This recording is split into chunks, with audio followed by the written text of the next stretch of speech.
The following video is for educational purposes only. The assessment of this legal matter is given by law enforcement professionals whose combined experience exceeds 40 years. All content deemed violent or harmful had been heavily censored or removed.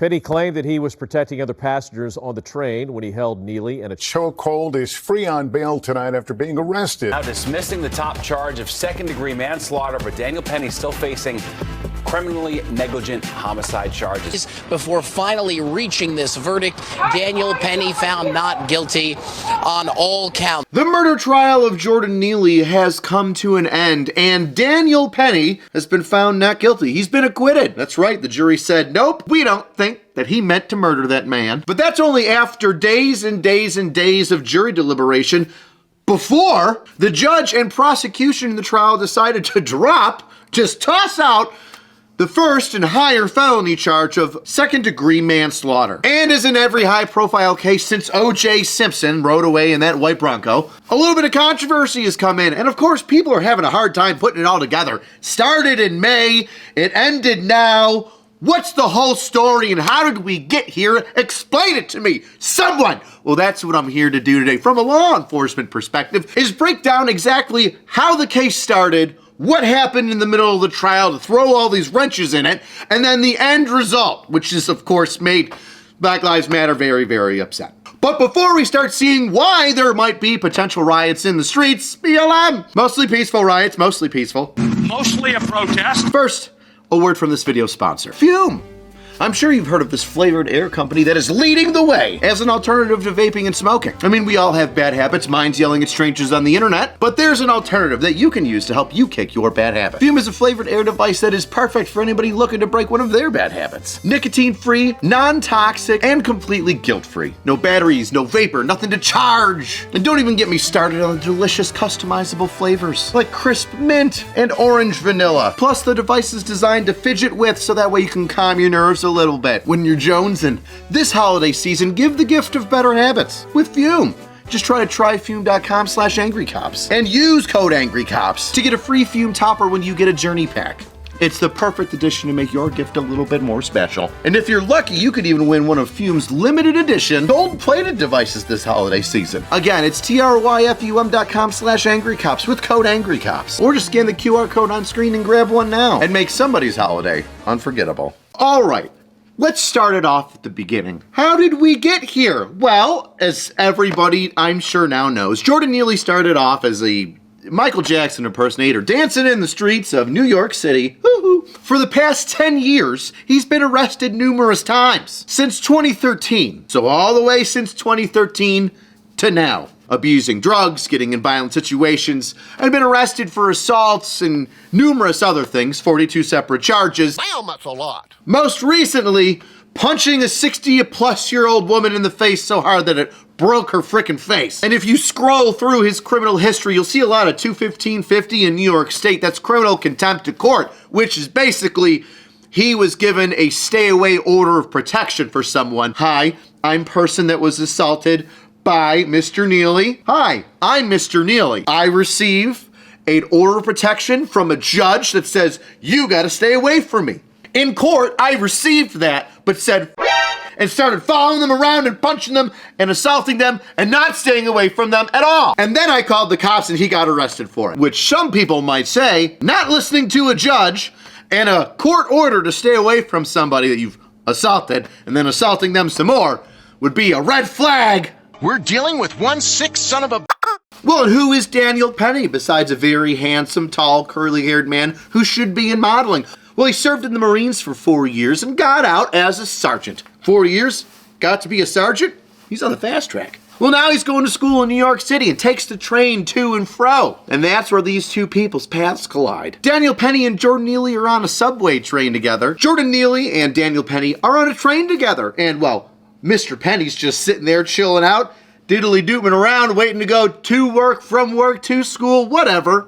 And Mr. Neely's there having a little bit of an incident, high on K2, and enough fentanyl that the medical examiner said it would have put down an elephant. He starts walking around the train car threatening folks. And this isn't just from Penny's testimony. No, the people that were on the train being threatened by Mr. Neely, well, they said Neely was running around the train saying, quote, I'm going to kill you. I'm prepared to go to jail for life. I'm willing to die. And then he repeated those things over and over and over again, which, hey, if I'm just sitting down on a train trying to get somewhere, I'd be a little freaked out if some guy started doing that right in my face. Because if they're saying that, I'm thinking, this guy's gonna try and kill me. I'm just sitting here on a poop-smelling bus, and this homeless guy is gonna take my life away from me, and I'm never gonna see my kids or get laid anymore because nobody wants to clean up the subway system in New York City. Well, somebody on that train ended up cleaning up the subway system because from photographs and videos taken on scene, you can see Penny behind Mr. Neely,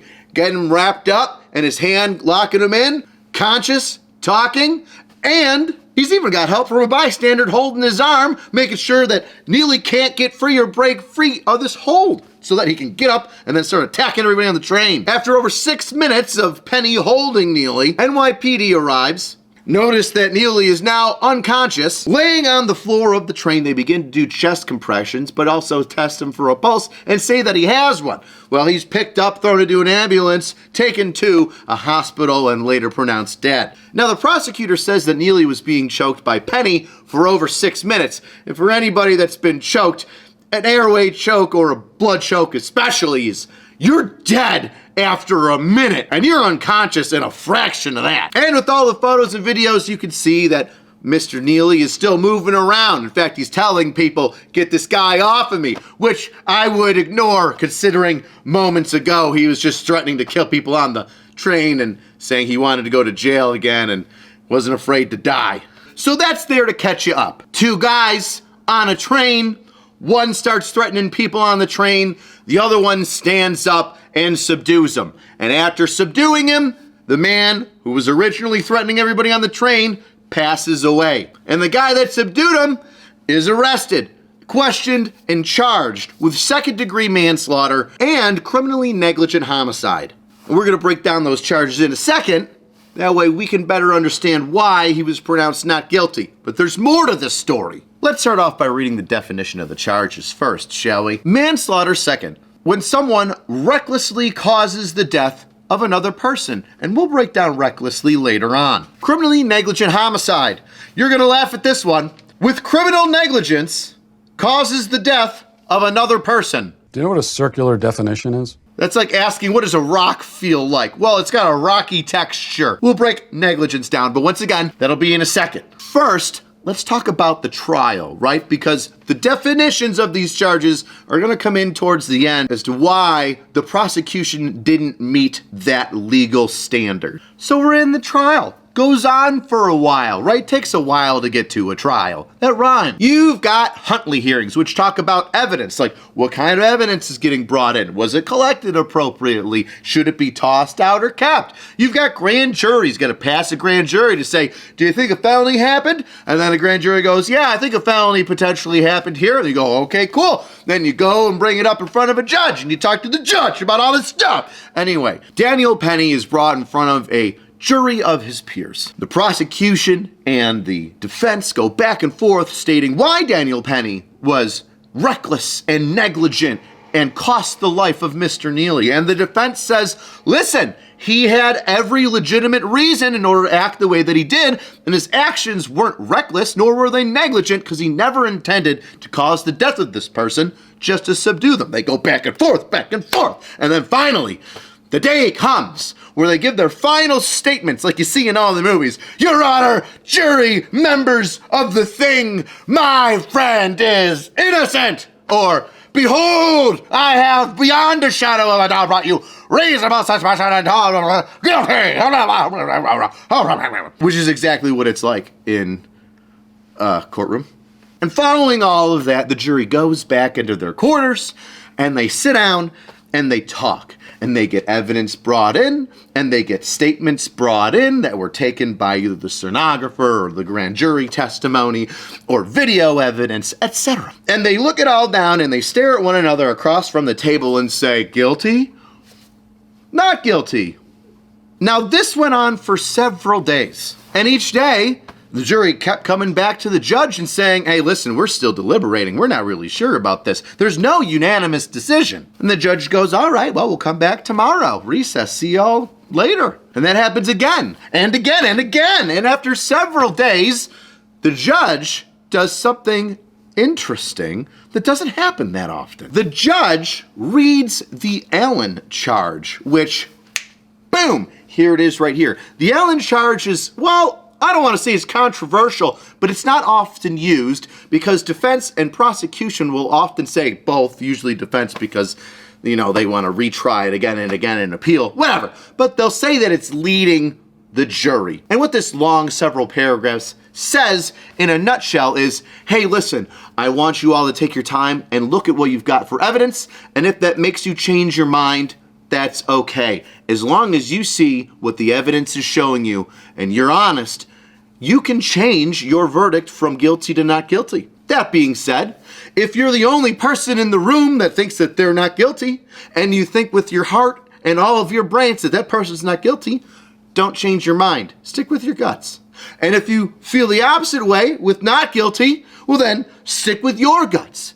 Either way, you are allowed to change your mind, and you're also allowed to stay firmly planted if that's what you strongly believe. And like I said, the attorney's arguments when that's used by a judge is, well, we don't really like that because now it makes it seem like the jury needs to come out with a verdict, and now you're forcing them to think about what they're doing and then change and create a verdict. Maybe they wouldn't. Which is whatever. I've read it, and you can pause the screen to read it if you wanted. I think it's harmless. So after the Allen charge, they go back in and they deliberate, and they're deadlocked. They come back in, and they go back out, deadlocked. No unanimous decision. And this is when the judge and the prosecution come to an agreement and say, here's what we're going to do. We're going to drop the entire charge of second-degree manslaughter. So then that way, you can just pick whether or not he's criminally negligent for the homicide. Now, the defense doesn't like that because they're like, hey, whoa. If he's guilty of the manslaughter, then he's definitely guilty of the homicide, criminally negligent homicide. But now you're getting rid of one in the middle of this, and now it's like making it seem like this is going to be just a slam dunk for the jury to be like, oh yeah, absolutely here. Criminally negligent, that fits it better. It's only 4 years instead of longer. We'll give him that, a little slap on the wrist instead of, life for a longer period of time. And the defense wants a mistrial. Well, they don't get it, and that's okay, because only after another day of jury deliberations, they come back and they say, hey, you know what? Not guilty. Not guilty. Well, interesting. And let's break down why those charges are worded the way they are and what the words mean, so then we can see what the jury was thinking. So let's talk about manslaughter second. The charge, right? Second-degree manslaughter. What was the word that we talked about there? Was it reckless? It sure was. Great job, buddy. When he recklessly causes the death of another person. Now let's go to the New York State Penal Code, where all the laws come from in New York State, and read the definition of reckless. I'm going to use Mr. Penny's name here. When Mr. Penny is aware of and consciously disregards a substantial and unjustifiable risk that such result will occur or that such circumstance exists. The risk must be of such nature and degree that disregard thereof constitutes a gross deviation from the standard of conduct that a reasonable person would observe in the situation. A person who creates such a risk but is unaware thereof solely by reason of voluntary intoxication also acts recklessly with respect thereto. That means if you're hammered and you do something really bad, you're still culpable. You're still liable. But that's just the end part. Let's get to the beginning, right? Disregarding a substantial and unjustifiable risk. Let's stick with the unjustifiable risk here.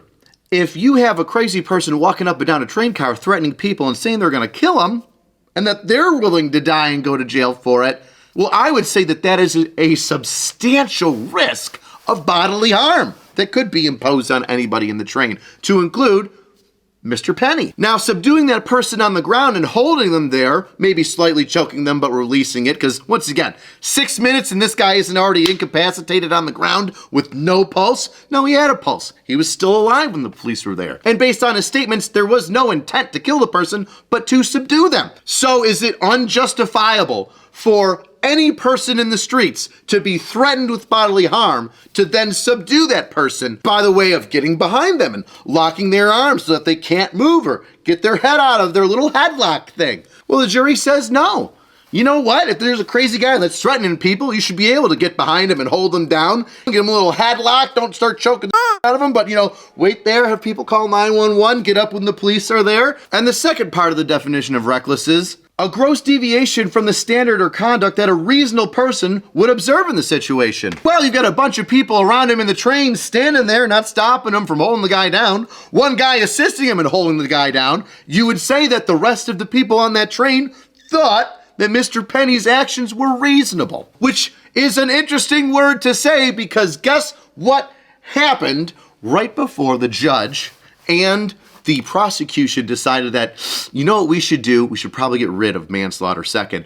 Well, the jury came up and asked the judge, as they often do for more information, except they asked, what is the definition, legal, of reasonable? And to me, that would be a dead giveaway that they're stuck on the second-degree manslaughter charge. That's the one they can't figure out because that's where the word reasonable comes in. That's where the definition of reckless has reasonable in there. Are they justifiable considering what they're up against? So we learned that the first charge was held up just because people weren't sure what reasonable fucking meant.